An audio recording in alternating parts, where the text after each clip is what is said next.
L'émission Télésat existe bien tous les samedis entre 21h et 22h, et ce pour l'année 2004. Rappelons également que cette émission est rediffusée sur Beurre TV le samedi, le dimanche, le mercredi, le jeudi et le vendredi.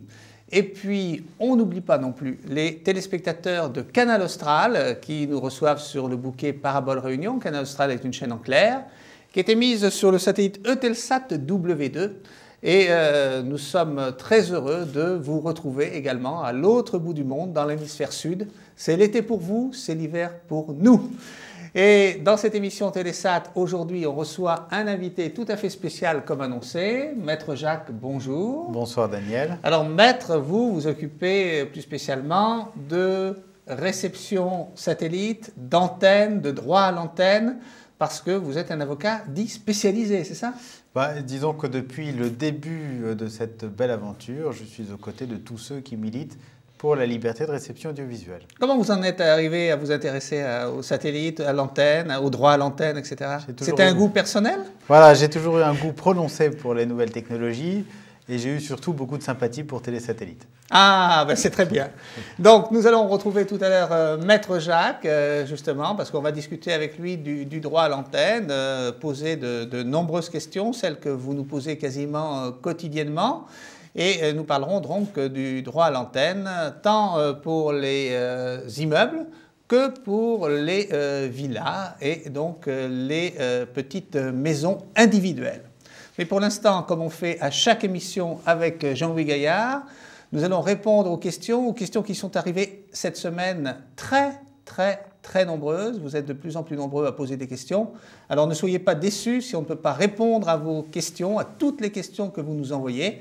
Mais sachez que les questions, nous les lisons toutes et nous sélectionnons bien sûr celles qui sont les plus emblématiques pour cette émission.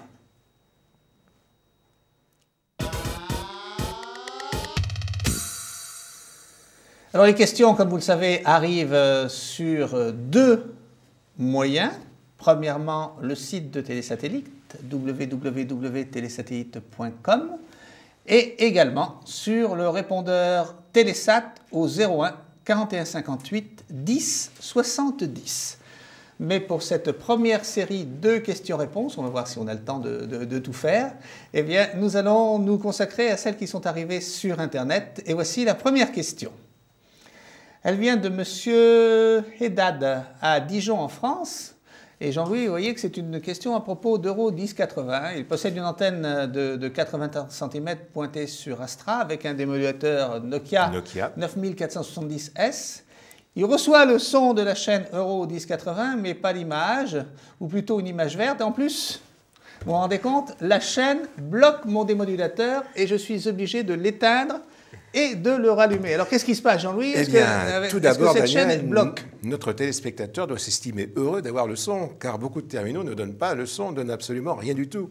Et effectivement, dans la plupart du temps, les terminaux numériques se trouvent bloqués avec la chaîne Euro 1080, tout simplement parce qu'ils ne sont pas adaptés au flux élevé de réception de la haute définition. Alors, il faut dire que cette chaîne nécessite un terminal spécifique. Tout à fait. Qui puisse avoir la capacité de recevoir le débit important d'Euro 1080, qui, rappelons-le, est un débit de 20 mégabits. Alors, voilà. les terminaux comme celui qui est sur le bureau, là, les terminaux classiques sont des terminaux qui, en fait, reçoivent des débits jusqu'à 10, 11 mégabits. Et 15 au-delà, mégabits par seconde, absolument, Daniel. Là, pour les plus doués. Et voilà. Donc, c'est la raison pour laquelle, en fait, si vous mettez cette chaîne et que vous tombiez dessus, très souvent, eh bien, comme... le terminal est bloqué. Il reçoit trop de nourriture. Il reçoit trop de nourriture, tout à fait. Et donc, le signal est trop important, ce qui fait que ça bloque le système, et donc il faut le rallumer. Donc, un conseil, essayez d'éliminer la fréquence d'Euro 1080, qui est, si j'ai bonne mémoire, 1268 GHz, voilà. sur Astra, de manière à ne pas la recevoir si vous avez un terminal classique. Utilisez la fonction effacer une chaîne, effacer un programme dans les menus de vos terminaux numériques, tout simplement. Alors, M. Kamal Tazi de Casablanca au Maroc nous signale qu'il voudrait répondre à une question qui s'est posée lors de la dernière émission.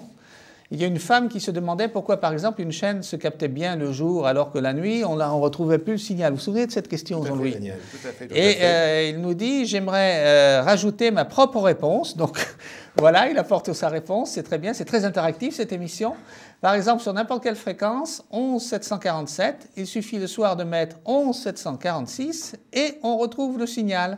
Il a eu le même problème et ça fonctionne bien, c'est-à-dire qu'il ajoute plus ou moins 1. Alors, il y a une explication logique là? Une explication logique tout à fait, Daniel, c'est tout simplement une dérive. Alors une dérive de quoi? De l'émetteur, de l'oscillateur local du LNB. Quoi qu'il en soit, il y a une dérive, effectivement, en modifiant donc d'1 MHz au niveau de la réception. Très peu, en fait. C'est-à-dire très peu. Oui, parce qu'en général, disons que les tuneurs des terminaux numériques assurent un contrôle à plus ou moins 4 MHz. Donc si effectivement la chaîne n'est pas très stable au point de vue de sa fréquence d'émission, si on est juste en limite de ce qui est toléré par le tuner, on peut effectivement avoir des coupures. Vous êtes sûr que c'est le satellite? Ça, je ne sais pas. J'émets l'hypothèse que ce soit le satellite, mais ça peut être aussi le LNB qui, lui, a une dérive en fréquence. Oui, moi, et à ce moment-là, le tuner ne peut pas suivre. J'opterais plus pour le LNB parce que peut-être qu'effectivement, avec le changement de température entre le jour et la nuit, ça peut jouer un rôle, non? C'est ce que j'allais rappeler, Daniel. Effectivement, la dérive en fréquence est liée à la température du LNB. Plus la variation de température sera importante et plus la dérive en fréquence, elle aussi, sera importante. Alors, avec la prochaine question, on arrive sur un sujet. Alors là, c'est l'autoroute des sujets de Télésat. Elle vient de Morsan-sur-Orge, c'est en France, je ne sais pas du tout où ça se trouve, mais ça doit être très très beau comme village ou comme ville, je ne sais pas. Capter Nilesat et Arabsat. J'ai une parabole de 60 cm et je voudrais capter Nilesat ou Arabsat. Comment je peux faire pour capter ces deux satellites? Je vous précise que ma parabole est motorisée. Alors Jean-Louis, je pense, Daniel, que l'Orge est une petite rivière qui coule dans la région parisienne, donc notre téléspectateur doit être dans la région parisienne. Bon, alors on est dans la région parisienne. Ce qui permet de lui répondre effectivement sur la taille des paraboles qu'il nous propose, qui sont, Daniel, insuffisantes. Largement insuffisantes. Largement insuffisantes. C'est vrai que la question d'Arabsat et de Nilesat revient très très souvent dans cette émission. Et on rappelle que pour capter le satellite Arabsat à 26 degrés est, il faut une parabole grosso modo de 90 cm si on est sur la Côte d'Azur, disons, c'est-à-dire très au sud de la France. Et plus on monte vers le nord, bien que monter vers le nord soit une expression impropre, mais plus on est situé dans le nord de la France, plus effectivement il faut une parabole d'un grand diamètre. Donc on compte grosso modo 120 voire 140 cm à la frontière belge, qui est quand même le nord de la France. Le nord de la France, effectivement. Et donc, en fonction de l'endroit où vous vous trouvez dans la France, c'est entre 90 et 140 pour avoir une bonne réception tant du satellite Arabsat que du satellite Nilesat, en sachant que le satellite Nilesat est plus difficile à capter aujourd'hui que le satellite Arabsat. Et signalons également à nouveau, redisons, qu'il est plus facile de capter sur Nilesat la polarisation verticale que la polarisation horizontale. Donc si vous voulez faire un essai sur Nilesat, faites d'abord un essai sur la polarisation verticale, parce que vous aurez de plus grandes facilités pour recevoir ce satellite. J'ajouterais, Daniel, si je puis me le permettre. Maître Jacques, vous êtes spécialiste de Nilesat et d'Arabsat? Tout simplement des questions de dimension de l'antenne. Ah, voilà, ça y est, je vous vois. Voilà, parce qu'il faut que vous sachiez que si l'une des dimensions de votre antenne dépasse 1 mètre, eh bien vous devez faire une déclaration préalable de travaux avant d'établir votre antenne. Alors c'est quoi une déclaration préalable de travaux? Ça se présente comment? C'est un formulaire en mairie, voilà, un formulaire que vous allez chercher en mairie qui s'appelle déclaration préalable de travaux. Voilà. C'est à la mairie. On remplit ce formulaire à la mairie, on le dépose à la mairie, et si la mairie ne se prononce pas, eh bien l'autorisation est réputée acquise. Ne se prononce pas, il y a un délai, c'est 8 jours, 3 mois, 6 mois? C'est dans un délai de 4 mois. 4 mois. Ouais. Donc les fonctionnaires ont 4 mois pour se décider. Voilà, pour se décider. Et pendant ce temps-là, vous attendez. Et pendant ce temps-là, vous attendez. Donc, si vous êtes dans le sud de la France, pas de déclaration préalable de travaux, pour reprendre votre démonstration. Et si, pour reprendre votre expression impropre, nous montons au nord, eh bien, vous avez de fortes chances de vous retrouver dans une zone à déclaration préalable de travaux. Voilà. Mais vous avez parfaitement raison de souligner cet aspect des choses, Maître Jacques. C'est d'ailleurs la raison pour laquelle certains constructeurs proposent des antennes qui avoisinent 1 mètre, mais ne font pas tout à fait 1 mètre, donc qui ne sont pas soumises, dans ces conditions, à la déclaration de travaux. Comme quoi, vous voyez qu'il n'y a pas que les avocats qui interprètent le droit. Des techniciens aussi. Non, mais les constructeurs ont peut-être des avocats. Non, mais il y a une question qui se pose. Bon, j'ai une maison individuelle. J'installe dans mon jardin une parabole de 120 cm sans rien demander à personne. Qui est-ce qui va venir vérifier dans mon jardin que la parabole ne fait pas 90 cm? Oui, mais ne pas respecter la législation sur le permis de construire est un délit. Voilà. Donc, vous encourez un risque. Celui qui a un inspecteur passant par là constate la présence de votre antenne, dénonce les faits au procureur de la République et vous vous retrouvez... Vous avez eu des cas vous savez, les voisins malveillants, un peu envieux, celui qui voudrait capter Arabsat mais qui ne peut pas le capter, vous voyez ce que je veux dire? Donc, il faut tout envisager. Bien. Eh bien, maintenant, après cette précision extrêmement importante de Maître Jacques, donc sur la dimension de la parabole et sur la déclaration préalable qu'il faut faire pour une parabole supérieure à 1 mètre, nous allons passer à la question suivante qui vient de M. Kuprovitsky à Arras, dans le Pas-de-Calais. Alors, Jean-Louis, là, c'est une question qui vous concerne directement. Je tiens d'abord à vous féliciter pour l'émission, donc c'est très, très gentil. Vous êtes très, très nombreux à trouver cette émission très intéressante. Je souhaite savoir comment s'interprète l'oscillogramme que fait figurer Jean-Louis Gaillard. Alors, Jean-Louis Gaillard, c'est vous. Dans les essais terminaux, effectivement, dans Télésatellite, on va peut-être montrer un numéro de Télésatellite. Vous avez systématiquement, effectivement, ici... Voilà. Avec les menus en général, donc cette courbe figure. Voilà, une courbe. Alors on va voir la courbe maintenant, on va voir si vous le voulez, la courbe en plus gros. Et nous allons redonner quelques explications. Ça c'est une courbe telle qu'elle passe dans Télésatellite. Alors pourquoi montrer ça? À quoi ça sert? À quoi ça sert? Eh bien, rappelons tout de même qu'à la sortie d'un terminal numérique, on utilise un signal analogique pour l'utiliser vers un téléviseur, vers un écran plat, que ce soit un signal en vidéo quel qu'il soit, en RVB ou en YC. Voilà, car actuellement, les terminaux numériques ne sont pas encore dotés d'interfaces purement numériques pour attaquer un écran plasma. Voilà, tout à fait. Alors, ce qu'il est intéressant, donc, c'est de voir si la norme utilisée pour les signaux analogiques est respectée. Tout signal vidéo, en l'occurrence, il s'agit d'un signal vidéocomposite, doit avoir une amplitude qui ne doit pas dépasser 1 volt crête-crête. C'est-à-dire que si vous prenez ici le bas de la courbe et le haut, eh bien, on est très exactement sur justement une différence de niveau qui vaut 1 volt 0, 0. Donc, c'est parfait. Donc, c'est bien.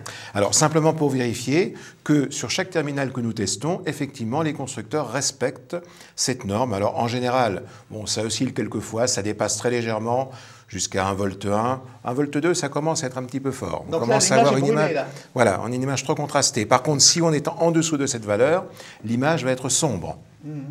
Alors, on peut toujours... Il n'y aura pas assez de gain. Il n'y aura pas assez de gain. Alors, on peut toujours compenser au niveau donc, du téléviseur ou du vidéoprojecteur ou de l'écran plasma ou de l'écran LCD, mais ça n'est pas toujours très heureux de rajouter donc, de la lumière au niveau du récepteur, puisque le téléviseur est un récepteur. À droite de la courbe, il y a une montée du signal. Là. Alors, la montée du signal, oui. Alors, en fait, c'est un oscillogramme qui est très riche, qui permet donc d'apprécier non seulement le gain, mais également la réponse en fréquence du signal.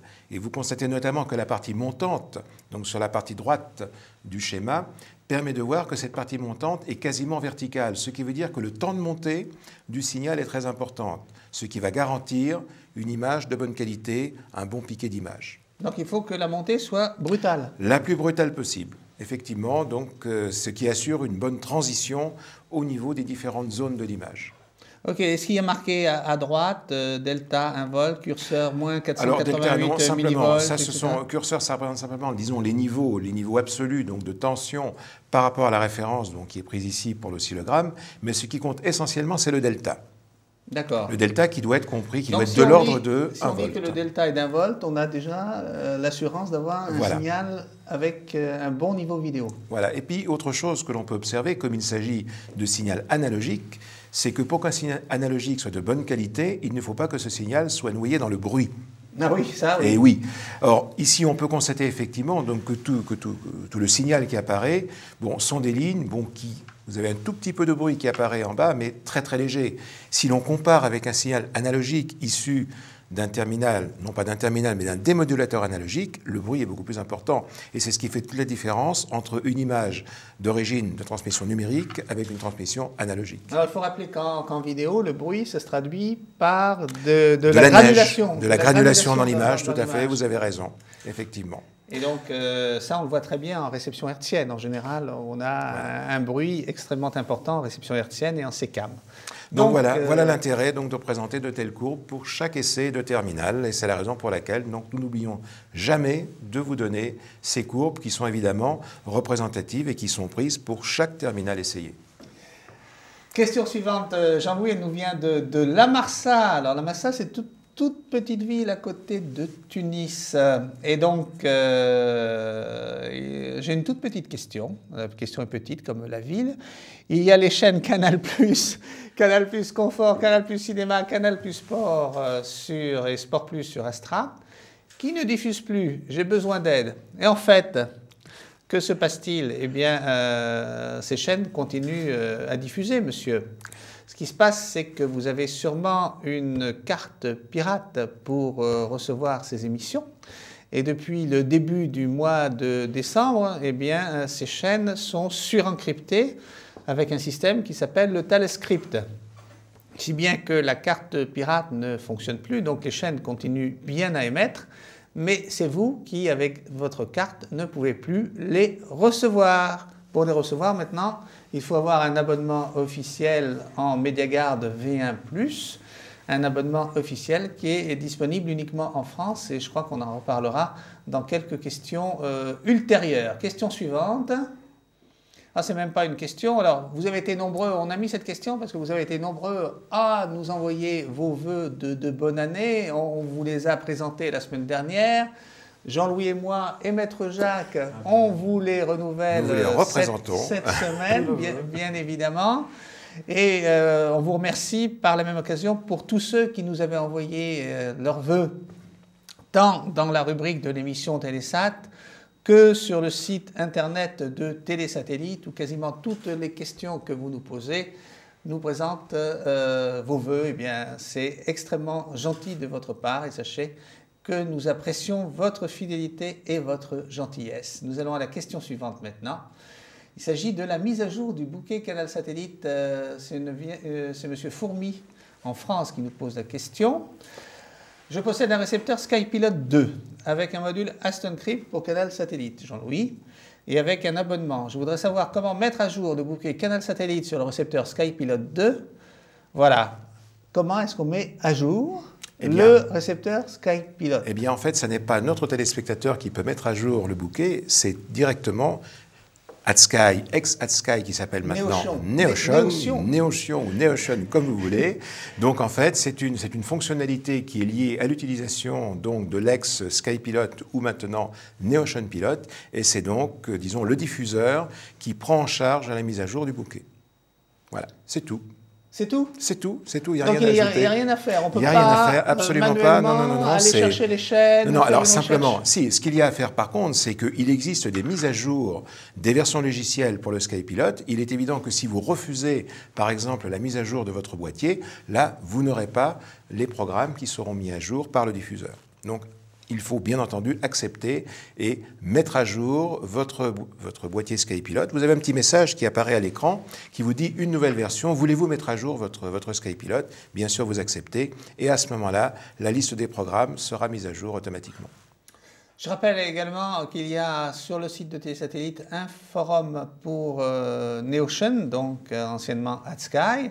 Et si vous avez des questions à poser à AdSky, vous pouvez donc AdSky Neocean, vous pouvez les poser sur le forum de Télésatellite et vous allez dans le menu et vous trouverez bien sûr le forum de Neocean AdSky. C'était notre première rubrique de questions-réponses.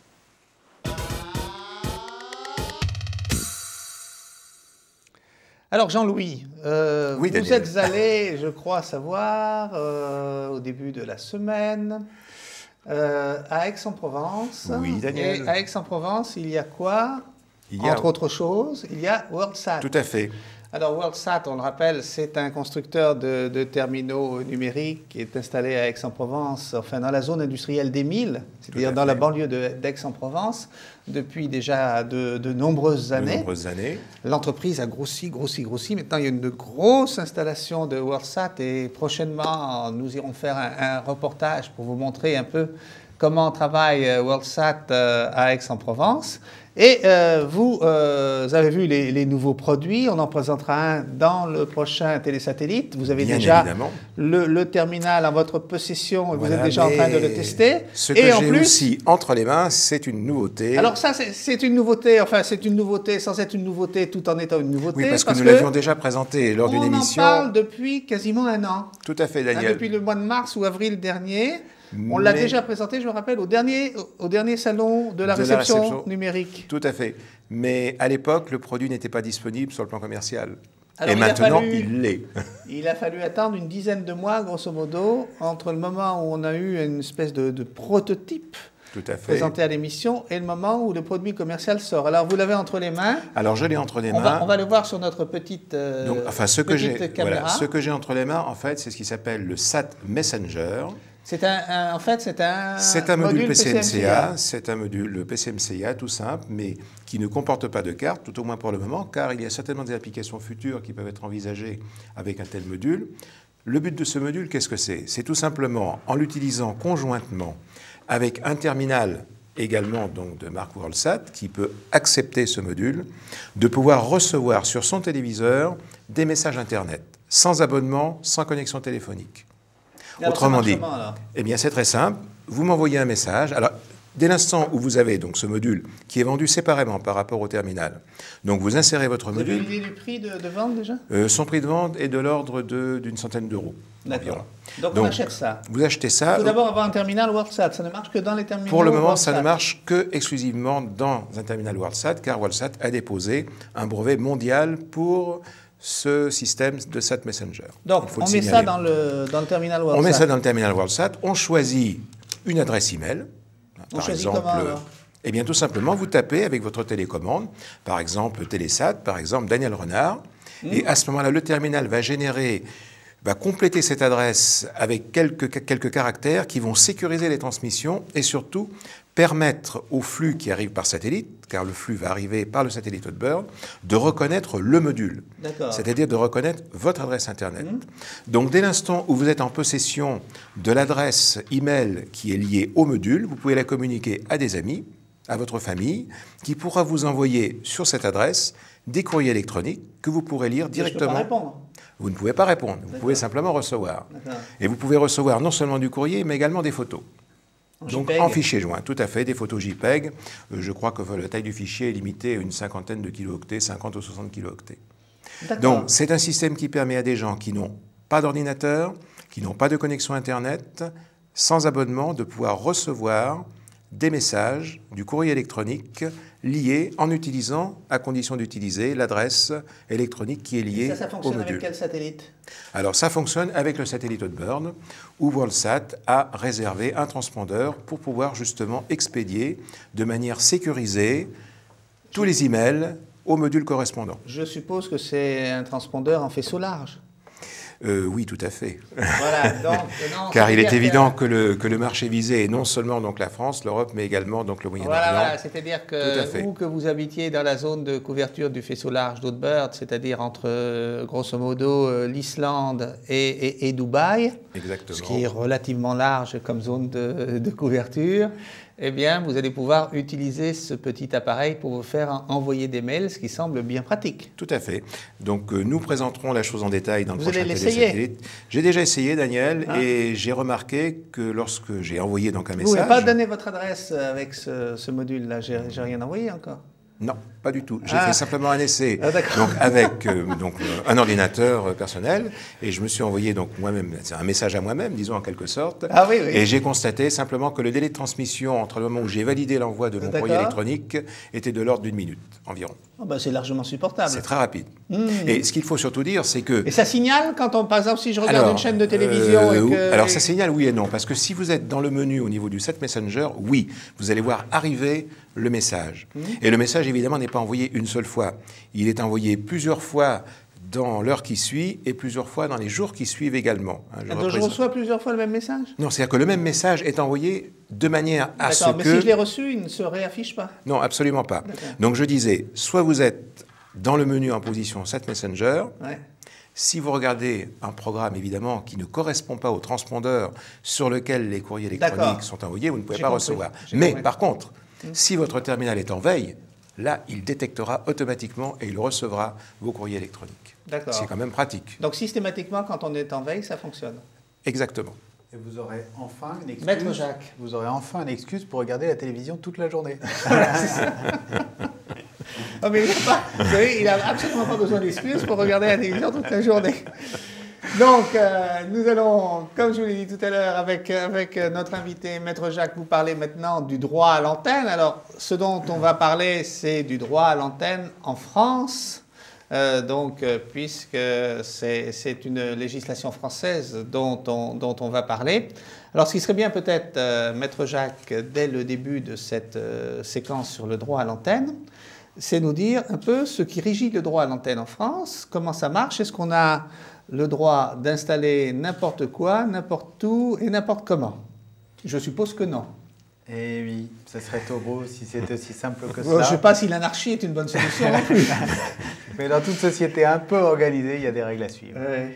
Alors tout dépend évidemment si on installe une antenne individuelle ou si on installe une antenne collective. Alors parlons, pour ne pas mélanger les choses, d'abord de l'antenne individuelle. J'ai ma petite maison avec mon petit jardin. Mon chien, tout voilà, ça. Voilà. J'ai envie d'avoir... La femme et les enfants et la réception satellite. Alors si vous êtes dans votre petite maison, comme vous dites, vous êtes un homme heureux puisque vous n'avez rien à demander à personne, à condition évidemment, comme je l'ai dit tout à l'heure, que les dimensions de votre antenne n'excèdent jamais 1 mètre. À partir de là, vous allez tranquillement installer votre antenne où vous voulez, puisque c'est votre maison et vous ne portez atteinte à aucun droit d'une autre personne. On peut la mettre par terre, sur le mur, accrochée à la fenêtre, sur le toit, n'importe où. En guise de parasol, vous faites ce que vous voulez. Donc c'est la complète liberté chez soi. C'est la complète liberté, vous recevez ce que vous voulez. Ensuite, il y a la situation de l'immeuble collectif. Alors là, il y a 2 cas dans les immeubles collectifs. Soit je suis copropriétaire, soit je suis locataire. Absolument. Alors si je suis locataire, j'ai devant moi un propriétaire et puis la copropriété elle-même. Si je suis propriétaire, je n'ai que la copropriété. Le syndic en général. En fait, la logique de tout cela est très simple, c'est que vous êtes dans un régime de liberté à condition de ne pas porter atteinte aux droits des tiers. Et les droits des tiers, globalement, c'est tout ce qui résulte de l'administration des parties communes de l'immeuble et de leur esthétique. Puisqu'évidemment, une façade couverte d'antennes, c'est quand même particulièrement laid. Et puis, lorsqu'on pose une antenne, on peut très bien abîmer l'infrastructure de l'immeuble, ou alors, en posant mal les câbles dans les cages d'escalier, faire quelque chose de très désagréable pour les autres copropriétaires. C'est tout cela que l'on a cherché à éviter. Donc, alors, avant de continuer, Maître Jacques, justement, j'ai sélectionné pour vous quelques photos que l'on va montrer, puis je vais vous demander votre avis. Alors là, on est dans un immeuble collectif, c'est la première photo. La parabole est installée sur un balcon privatif. À l'intérieur du balcon, vous voyez, au milieu des plantes, de la chaise de jardin, de la table de jardin, etc. Alors, dans ce cas, est-ce que sur un balcon qui est mon balcon, qui n'est pas une partie commune de l'immeuble, je peux poser comme ça ma parabole à côté de ma table de jardin et de mon fauteuil? Eh bien, Daniel, vous avez souligné la faille de tout cela, évidemment. Et ce n'est pas très orthodoxe, mais c'est légal. Si ça serait bien, voilà. Si votre balcon est une partie privative et si votre antenne n'est pas fixée sur le balcon, mais juste posée, eh bien, elle s'apparente à une chaise, un parasol ou à tout autre élément mobilier que vous poseriez et qui serait non fixé, mais mobile. Et vous êtes parfaitement en droit, comme ça, de sortir et rentrer votre antenne tant que cela vous fait plaisir. Malheureusement, évidemment, pour les immeubles, ce n'est pas toujours très agréable si beaucoup de gens font la même chose. Donc, ce n'est pas recommandable. Vous avez le droit de le faire, mais ce n'est pas recommandable. Ça, c'est le premier cas. On va passer à une seconde photo, si vous voulez bien, Maître Jacques. Alors là, c'est non plus une photo dans un immeuble, mais c'est sur une maison, vous savez, où il y a 2 étages, où, enfin, on peut considérer que c'est un immeuble parce qu'il y a des différents locataires ou copropriétaires dans cette maison. Et on installe la parabole sur la cheminée. Alors, qu'est-ce que vous en pensez? Si cette parabole a été installée sur la cheminée conformément à une décision de la copropriété qui vous autorise à le faire, hein, il n'y a aucune raison que ça pose une difficulté. Okay, on va revenir ensuite sur la procédure pour effectivement obtenir cette autorisation. Mais évidemment, Daniel, ce n'est pas le choix le plus judicieux quand on voit le résultat. Non, effectivement. Et puis Jean-Louis, je crois que vous m'avez dit également que vous pensiez qu'on n'avait pas le droit d'accrocher une parabole à une cheminée. Non seulement une antenne parabolique, mais je crois même que toute antenne, normalement, la position d'une antenne sur une cheminée n'est pas quelque chose d'une légalité parfaite. C'est quelque chose qui quelqu'un m'avait fait remarquer donc la chose. Et normalement, une antenne doit avoir comme support autre chose qu'une cheminée. Mais malheureusement, sur une toiture, il y a bien souvent que les cheminées qui sont disponibles. Assez fragile, et on constate effectivement que les antennistes... Il y a peut-être un problème de résistance. Alors absolument, je crois que c'est ça qu'il faut voilà, toujours avoir à l'esprit quand on pose une antenne, c'est se demander en coup de vent, en cas de vent, qu'est-ce qui peut se passer, hein. Et alors, si vous voulez, celui qui a eu l'autorisation de le placer comme ça son antenne, eh bien, il n'est pas dans l'illégalité.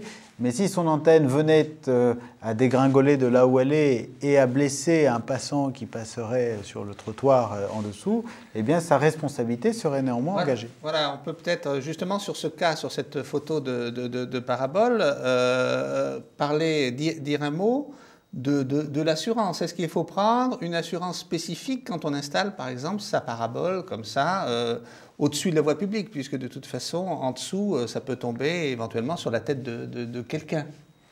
Il n'y a pas d'obligation légale en matière d'assurance d'antenne. Bon, néanmoins, si vous voulez, il y a des cas où vous prenez plus ou moins de risques en posant votre antenne. Bon, il faut toujours avoir à l'esprit la sécurité des autres. Il est toujours préférable d'avoir une assurance plutôt que de ne pas en avoir. Mais dans 80... La multirisque habitation que l'on a prend en compte ce genre d'installation ou il faut le signaler? Il vaut mieux le signaler, oui. Il faut le signaler à son assureur. Absolument, parce que ce n'est pas à l'intérieur de votre logement. Hein. D'accord. Donc c'est placé à l'extérieur de votre logement. Bien que ça m'appartienne, c'est à l'extérieur du logement, dans une partie commune en général de l'immeuble. Ouais. Donc il faut le rajouter sur son contrat d'assurance. Et en l'occurrence, je pense, Maître, que c'est l'assurance responsabilité civile qui est à prendre en considération. Oui, absolument. Pour faire d'éventuels accidents qui pourraient résulter de la chute de l'antenne. Donc nous allons passer, Maître, si vous voulez bien, à la photo suivante. La photo, alors là, c'est un cas typique. Vous voyez, on est dans un immeuble et la personne a installé sa parabole en mettant un support que l'on visse dans la façade, qui dépasse donc de la façade et qui permet de fixer la parabole. Alors là, qu'est-ce que vous en dites? J'en dis tout d'abord que la personne n'a pas recherché à capter la télévision, mais à se protéger du soleil, apparemment. Oui, mais à part ça. Elle n'a pas besoin de vitamine D. Je trouve que c'est particulièrement laid. Et alors, il faut immédiatement dire que c'est tout à fait illégal, puisque en fixant la parabole sur la façade, hein, on a porté atteinte à un des éléments communs, c'est une partie commune de l'immeuble, donc on porte atteinte aux droits des tiers, hein, et de ce fait, on est en parfaite illégalité. Donc, c'est à bannir. Photo suivante. Et simplement, d'autre part, une petite précision, on peut constater sur cette photo que l'antenne est complètement dans le domaine public, ce qui est également, je pense, Maître, interdit. Vous voulez dire quand vous dites qu'elle est dans le domaine public? Oui, c'est-à-dire que le support est fixé contre la façade, et dès l'instant où on dépasse la façade de l'immeuble, on tombe dans le domaine public, du point de vue espace. Non, parce que les enseignes, il y a une législation sur les enseignes qui autorise la chose. Je n'ai pas vu de cas encore d'incrimination. Donc Jean-Louis, on va passer à la photo suivante. Passons à la photo suivante, Daniel. Donc voilà, alors là c'est le cas, ça c'est le cas typique. Donc on accroche la parabole à la rambarde de sa fenêtre. Oui, alors là c'est assez intéressant parce que si on met si on met un miroir dessus, on peut même se raser le matin. Oui, c'est ça, oui, mais à part ça. En fait, si vous voulez, ça c'est typiquement une configuration qui est illégale dans la mesure où l'antenne est fixée sur cette espèce de rambarde, hein, qui est vraisemblablement dans le règlement de copropriété une partie commune de l'immeuble. Deuxièmement, ça porte atteinte à l'esthétique de l'immeuble et tout syndic bon gestionnaire est en droit d'assigner en référé devant le tribunal pour obtenir une ordonnance permettant de faire déposer de force sous astreinte cette antenne. Donc, installation à bannir. Photo suivante maintenant, pour voir effectivement ce que l'on peut faire. Alors là, on est dans un cas à peu près similaire, mais plutôt que d'être accroché à la rambarde de la fenêtre, c'est accroché à la rambarde du balcon. Et en plus, c'est une parabole motorisée. Alors là, je pense que c'est un cas qui est pire encore parce que... ça déborde vraiment du balcon. Hein. Ça porte atteinte à l'esthétique de l'immeuble. Ouais. C'est fixé sur le balcon qui est... la rambarde est à coup sûr une partie commune.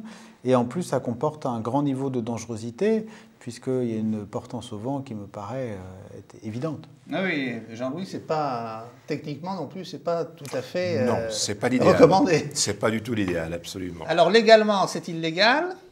Et puis en plus, techniquement, c'est pas bon. Donc c'est aussi une solution à rejeter totalement. Oui, Maître Jacques. Ça ne vous protège pas du soleil et ça ne vous permet pas de vous raser.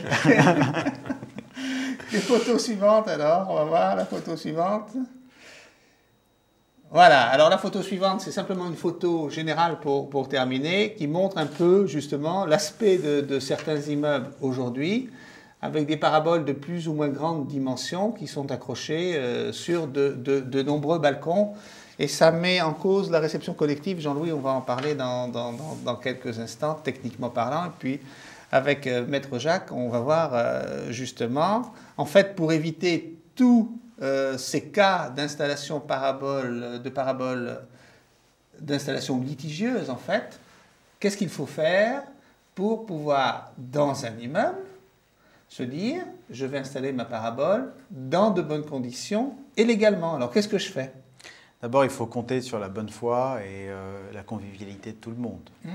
Et il y a une procédure qui est en place depuis 1966, de par la loi du 2 juillet 1966 et son décret d'application. Cette procédure, elle est très simple et il faut la respecter parce qu'elle vous garantit d'un maximum de droits. Il faut adresser au propriétaire si vous êtes locataire et, en tous les cas, au gestionnaire de l'immeuble, c'est-à-dire le syndic, une lettre par laquelle vous allez faire connaître votre intention de poser une antenne parabolique sur le toit de l'immeuble. Alors, je voudrais montrer, en profiter, Maître Jacques, la compile de 2004. Et dans cette compile 2004, il y a un sujet sur le droit à l'antenne. Et si on peut voir ici cet endroit en gros plan, c'est effectivement ici que se trouve le modèle de lettre dont vous parlez, que vous nous avez aidé à rédiger, de manière à ce que l'on puisse effectivement, à ce moment-là, montrer la possibilité d'écrire la lettre et de demander l'installation de la parabole. Donc, on a le modèle de lettre. Puis, je signale également que si vous avez télésatellite.com, c'est-à-dire Internet à la maison, vous pouvez aller sur le site de Télésatellite pour pouvoir voir le sujet sur le droit à l'antenne et avoir également sous forme électronique le modèle de lettre. Alors, on fait cette lettre. Alors, nous faisons une jolie lettre pour indiquer d'abord notre intention, indiquer quel est l'installateur qui a été choisi, à quelle date on souhaite poser cette antenne. Un point important, il faut faire appel à un professionnel. On ne peut pas dire « je vais installer ma parabole moi-même ». À partir du moment où vous touchez à des parties communes, vous allez poser votre antenne sur un toit. Bon, il faut s'assurer qu'il n'y a pas de problème par rapport au vent. Il faut s'assurer que si vous la fixez sur le toit, il n'y aura pas de problème ensuite d'étanchéité pour la toiture de l'immeuble, ou ça ne risque pas en tout cas d'endommager les revêtements. Ensuite, vous avez la question du passage des câbles. Tout cela n'est quand même pas à la portée d'un simple particulier. D'accord. Donc, nécessairement, faire un devis peut-être à un professionnel ou plusieurs professionnels de manière à pouvoir comparer les offres. Et avec ces offres de professionnels, effectivement, faire la lettre de demande d'installation. La plupart du temps, Daniel, le coût d'installation par rapport au coût de l'antenne est un delta qui n'est pas considérable. Donc, à partir du moment où on va acheter une antenne, autant prévoir l'installation qui va avec. Au moins, on a l'esprit tranquille, si je puis dire. D'accord. Alors, on va, à partir des informations qui sont données par le professionnel, très simplement, expliquer donc dans la lettre quelle va être la caractéristique de l'antenne. Globalement, moi, je préconise d'adresser la copie globalement du mode d'emploi de l'antenne ou de sa fiche technique, hein, celle qui est fournie par le professionnel. Comme ça, ce n'est pas contestable. On va indiquer ce que le professionnel a préconisé pour la pose de l'antenne et le passage des câbles. Et donc, en restant ouvert, bien évidemment, il faut l'indiquer pour qu'on ne puisse pas tirer prétexte d'un problème dans votre schéma pour s'opposer à la pose de l'antenne. Il faut dire très simplement, je souhaite la poser là, de telle manière, mais bien évidemment, je suis à votre entière disposition pour faire étudier ce schéma par le professionnel que j'ai choisi, pour éviter que cela pose la moindre difficulté. Il y a un point là que certains téléspectateurs nous signalent fréquemment, c'est que pour faire par exemple un devis à un ou des professionnels, il faut avoir accès aux parties communes où on va faire installer la parabole, par exemple la terrasse. Et lorsque vous avez devant vous un syndic qui vous dit non, je ne vous donnerai pas les clés pour monter sur la terrasse, donc il fait obstruction en fait au devis du professionnel, qu'est-ce que je fais? Je lui donne un coup de poing dans la figure? Qu'est-ce que je fais? C'est un schéma malheureusement qui était assez classique il y a quelques années. Parce que ça c'est une question qui revient très fréquemment. Et écoutez, il faut prendre acte du fait qu'il ne vous a pas laissé accéder à la toiture des immeubles, hein, et donc il ne vous a pas permis d'établir précisément le schéma, et donc il faut lui donner un schéma en l'état présupposé des informations que vous avez. Okay. À charge pour lui après de contester ou de dire qu'il n'est pas d'accord en fonction de tel ou tel élément. Une fois que vous avez donné ces indications-là, il faut préciser, ça c'est absolument fondamental, les programmes que vous souhaitez capter à l'aide de votre antenne. Pourquoi? Parce qu'on ne peut pas s'opposer à la pose de votre antenne si on n'est pas en mesure, par une installation collective, de vous fournir les programmes que vous souhaitez recevoir. Par exemple, je dis que je veux recevoir TPS, alors que dans mon immeuble, on distribue Canal Satellite. C'est tout à fait fondé, par exemple. C'est tout à fait fondé. Vous lui dites, voilà, je vais avec mon antenne capter une télévision chinoise, et si on ne peut pas vous donner la télévision chinoise que vous voulez capter, on ne peut pas s'opposer à la pose de votre antenne. D'accord. Donc c'est absolument important. Ça relève tout cela de la Déclaration des droits de l'homme, de son article 11 sur le droit de l'information, qui est sacré, qui fait partie de notre Constitution, et qui fait que vous avez le droit de vous informer comme vous l'entendez et partout où vous l'entendez. Donc à partir du moment où on n'est pas en mesure de vous satisfaire, eh bien on ne peut pas s'opposer à la pose de votre antenne, sauf pour des motifs de sécurité, d'esthétique, hein, ou des problèmes techniques particuliers de l'immeuble. Donc, dans la lettre, il y a deux points principaux. L'aspect technique pour l'installation avec le professionnel et deuxièmement, la motivation. Pourquoi est-ce que je veux installer une parabole? Absolument. Donc, c'est les deux points à faire ressortir dans la lettre. Est-ce qu'il y a autre chose à mettre dans cette lettre? À part la formule de politesse. À part la formule, il faut être très poli dans ces cas-là, parce que vous avez quelque chose à demander. Ouais, c'est ça. C'est le principe. C'est ça, oui. Alors, une fois, écoutez, vous avez tout donné, donc le nom de l'installateur, vous avez donné votre schéma, vous avez donné la fiche technique de l'antenne, et ce que vous souhaitiez capter. Donc, le gestionnaire de l'immeuble, il a une information complète. Hein, il ne peut pas dire qu'il y a un paramètre qui lui manque. Et c'est ça qui est important, parce qu'à partir du moment où il va recevoir toutes ces informations, en lettre recommandée avec accusé-réception, surtout, ne jamais l'oublier, hein, eh bien, vous allez recevoir donc un accusé-réception de votre lettre qui va faire courir un délai extrêmement important.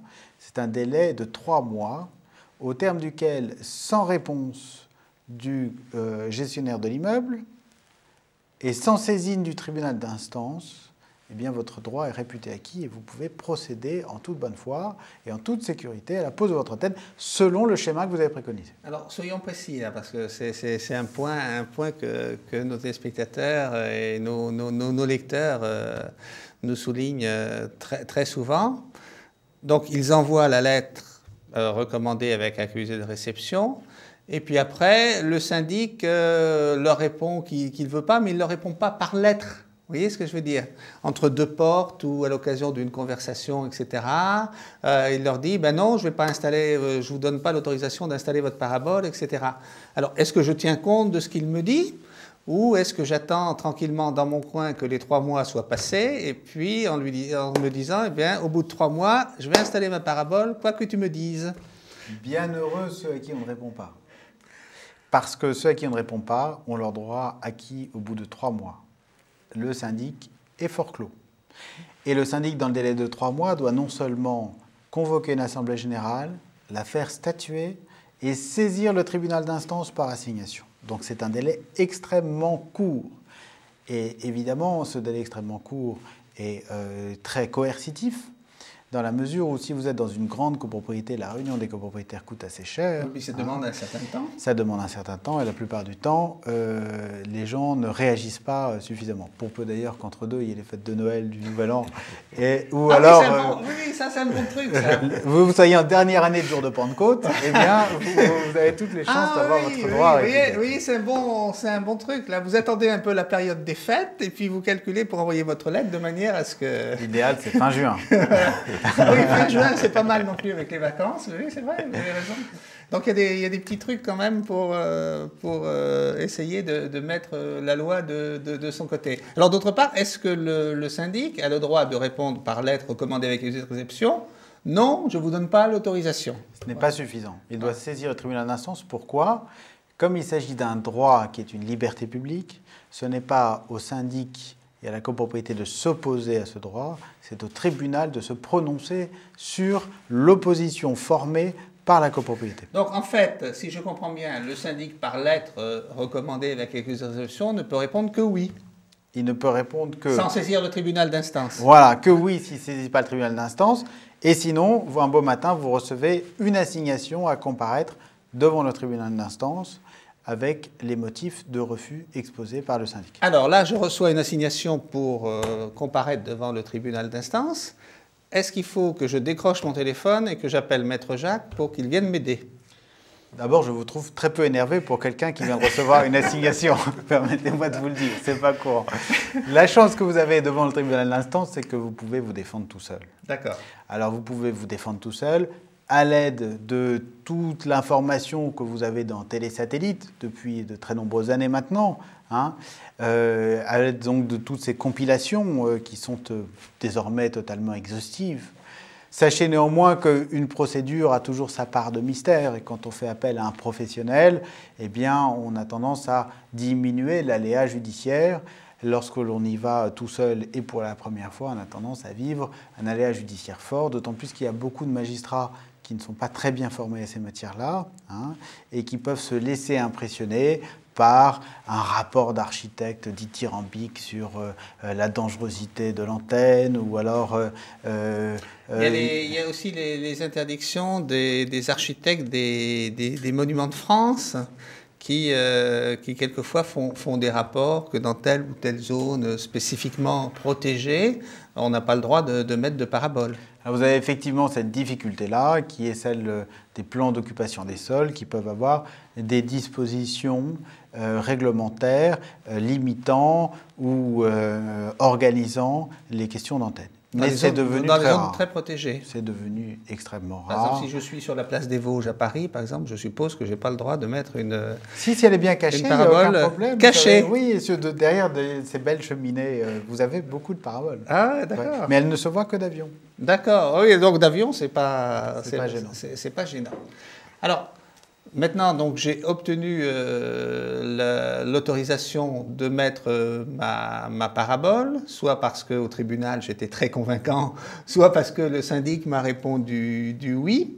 Est-ce qu'il y a ensuite, une fois que j'ai obtenu cette autorisation, une autre lettre à faire au syndic pour lui dire, par exemple, la parabole est installée de telle ou telle façon, ou lui envoyer la copie de la facture de mon installation, je ne sais pas, pour finaliser le dossier. Est-ce qu'il y a quelque chose à faire? Soit les choses se passent bien et il n'y a pas grand-chose pour finaliser le dossier, c'est posé, c'est posé. Soit c'est conflictuel, bon, et il vaut mieux, quoi qu'il arrive, essayer un peu de se border, constituer un petit dossier parce que pour le cas, on vous empêcherait à nouveau d'aller visiter votre antenne, avec quelques photos de l'antenne posée, de sorte qu'on voit bien qu'elle était correctement posée en cas de difficulté de contestation de procédure. Et puis, vous avez la facture de l'installateur. Bon, à partir de là, normalement, les choses vont assez bien. Si vous êtes extrêmement précautionneux et que c'est extrêmement conflictuel, il est toujours préférable de faire un constat d'huissier en ce qui concerne tout ce que vous avez pu réaliser.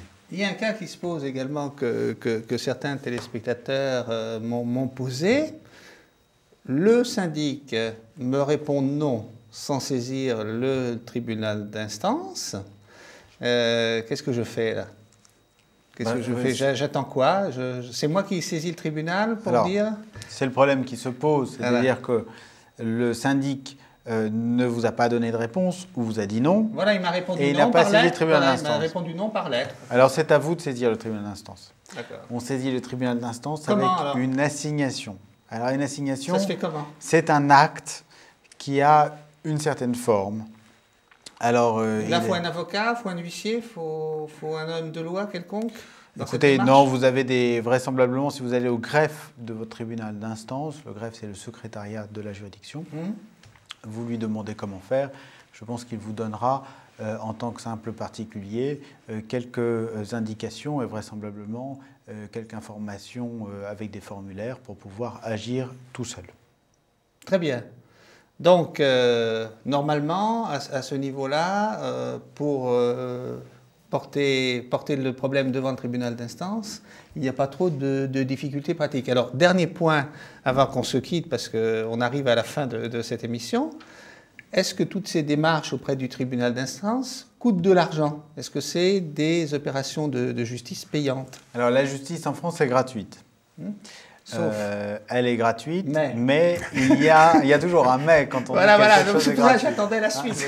J'attendais la suite patiemment. Ce mais, c'est tout simplement qu'il y a en justice deux types de conséquences. Première conséquence, c'est ce qu'on appelle un article 700 du nouveau Code de procédure civile, c'est-à-dire que la partie perdante est condamnée à indemniser la partie qui a gagné. Donc globalement, lorsque la justice dit vous aviez le droit de poser votre antenne et on n'avait pas le droit de... Voilà.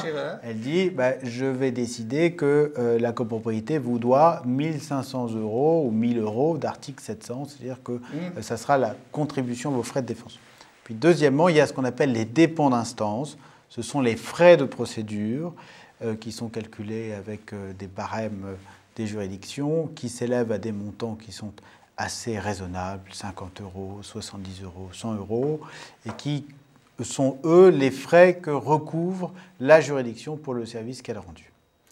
Dernier mot, maître, combien ça coûte si je prends un avocat comme vous pour m'occuper de mon dossier? Je ne parlerai pas pour moi. Non, mais en général. En général, si vous voulez, quand vous prenez un avocat, la tarification est à l'heure pour ce type d'affaires. Alors, vous avez des avocats un peu dans tous les prix, c'est un peu comme les médecins, si je puis dire. Hein.